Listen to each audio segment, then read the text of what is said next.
Welcome to FO Talks. With me is our dear friend Thomas Greminger again. He is the head of the Geneva Center for Security Policy. He's one of Switzerland's finest diplomats. He's also a military officer.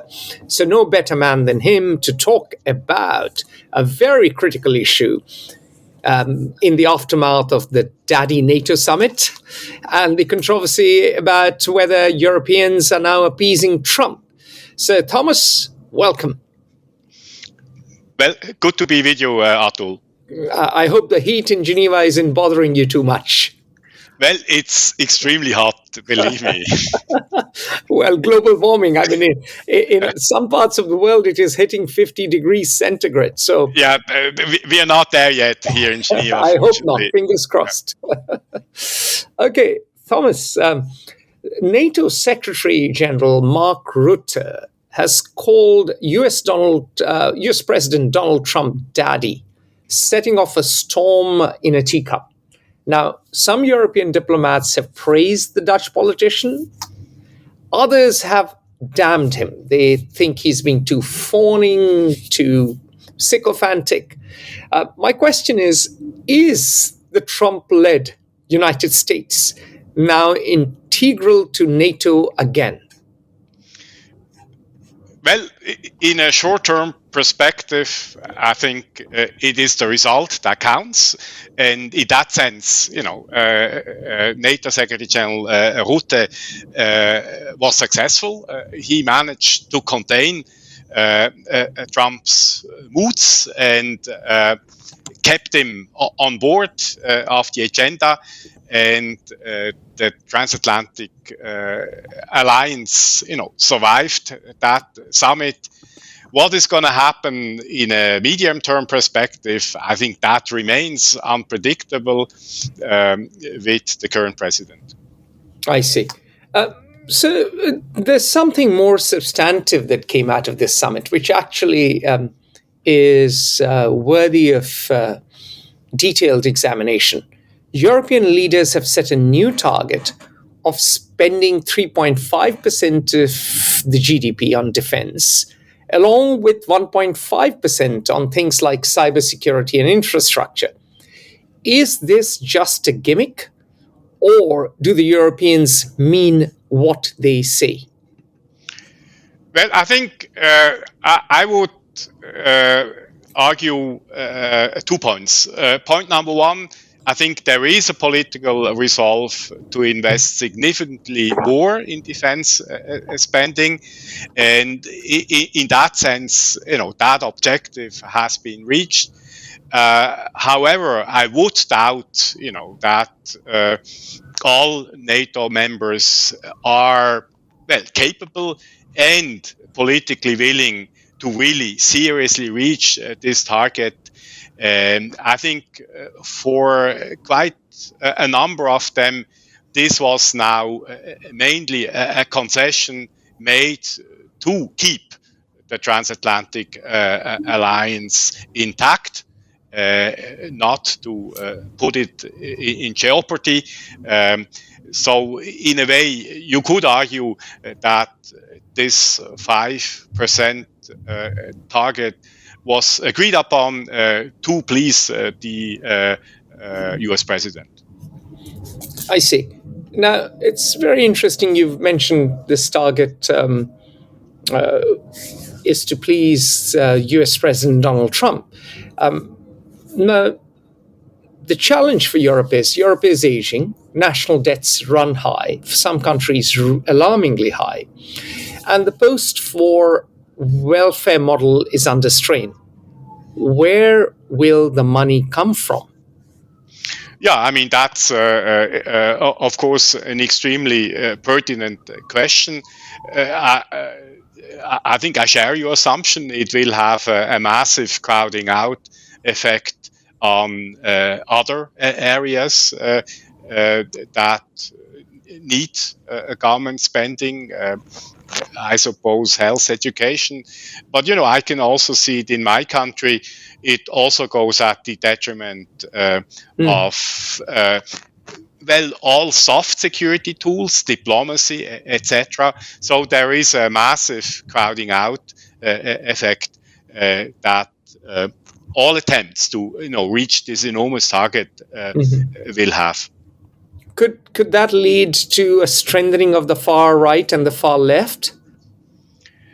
It could indeed have an effect on strengthening populist forces, the two poles in the political spectrum.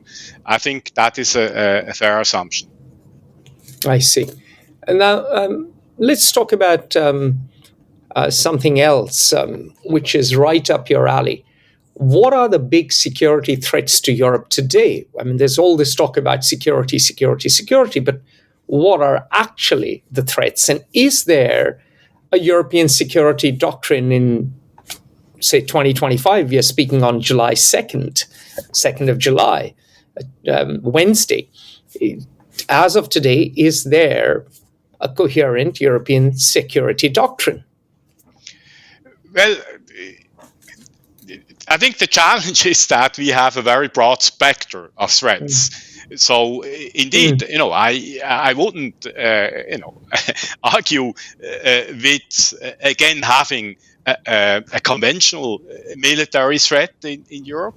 I think that is a fact. Does that come from Russia? Clearly. And beyond that, you have all kinds of hybrid threats in cyberspace, disinformation. And beyond that, all those threats that we would have called transnational threats. Terrorism, violent extremism, trafficking, all these threats have not gone away. In addition, we are confronted with new transnational threats like climate change, and so you have, and that's also, of course, a challenge and the dilemma for politicians. You have to allocate scarce resources to a broad spectrum of security challenges. And at the end, if you understand security comprehensively, there are also,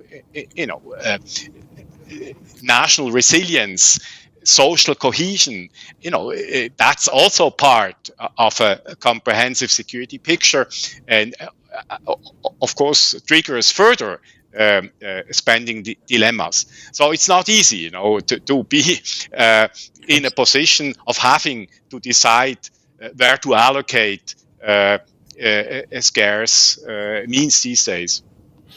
You've mentioned social cohesion, and I have been speaking to friends in various intelligence agencies, MI5, the French, and even the German.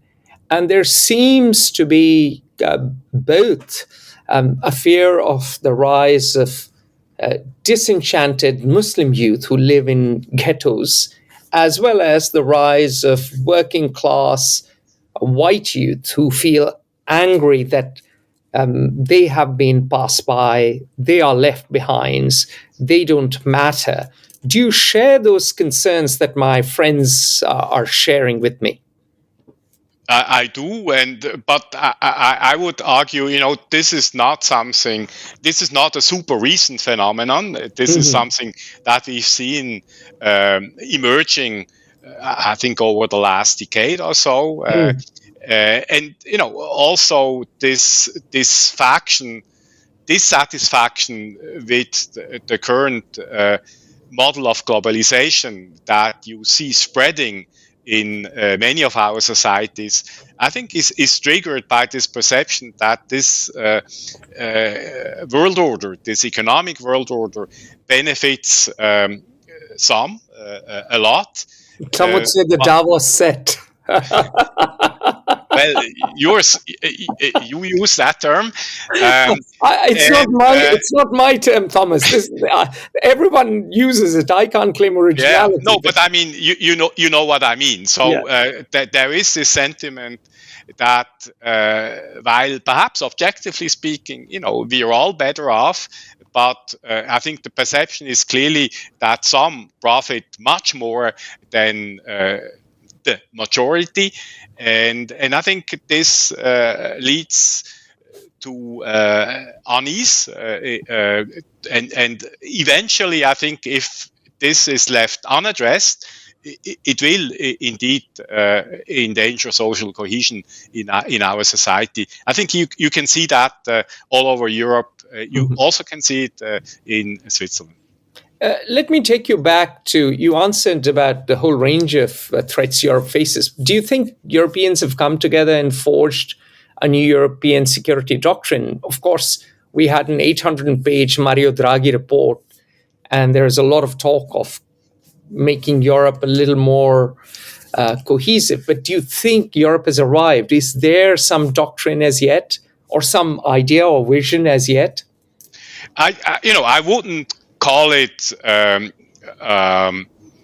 doctrine yet, but clearly what we see emerging is a political resolve to strengthen European strategic autonomy. I think what you have seen over the last, I would say since the beginning of this year, is this sense of while we would not want to put the transatlantic alliance at risk, but we need to become more independent from the moods in Washington, from the unpredictabilities that come out of DC, and this goes by strengthening our own capabilities, by also I think unifying